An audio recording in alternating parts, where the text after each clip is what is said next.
अस्सलाम वालेकुम, आप देख रहे हैं पीए न्यूज एचडी और मैं हूं आपके होस्ट सादिया बतौल।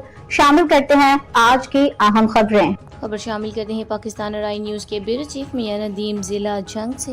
वेंटिलेटर से व्हील चेयर तक निम्रा खान ने अपने मुश्किल तरीन वक्त की दास्तान सुना दी। जिंदगी की जंग जीतने वाली अदाकारा निम्रा खान ने मदाहों को उम्मीद भरा पैगाम दिया।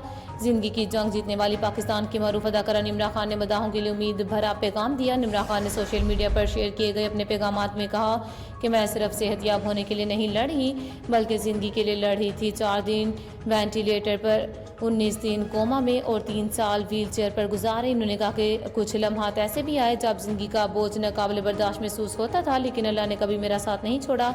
इसने मुझे वो सब कुछ बर्दाश्त करने की ताकत दी जिसके बारे में मैंने कभी नहीं सोचा था कि मैं इसे सह पाऊंगी। मेरे वालिदैन, मेरे प्यारे और इनके बेलोस दुआएं मेरे मुश्किल तरीन दिनों में मेरा सहारा बनी।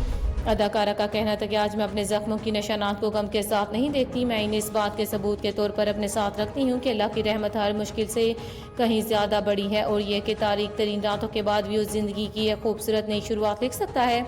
इन्होंने कहा कि आज वो अपने जिस्म पर मौजूद जख्मों के निशानात को अफसोस की बजाय अल्लाह की रहमत की निशानी समझती हैं, क्योंकि तारीख तरीन रात के बाद भी अल्लाह ज़िंदगी से खूबसूरत नई शुरुआत अदा कर सकता है। निम्रा खान ने मज़ीद कहा कि अगर आप आज किसी मुश्किल से गुजर रहे हैं तो उम्मीद मत हारें। आपकी ज़िंदगी का मौजूदा बाब आपकी कहानी का अख्तिताम नहीं है। अल्लाह के फैसले पर भरोसा रखें, क्योंकि वही दर्द को मकसद और बका को ताकत में बदलने वाला है।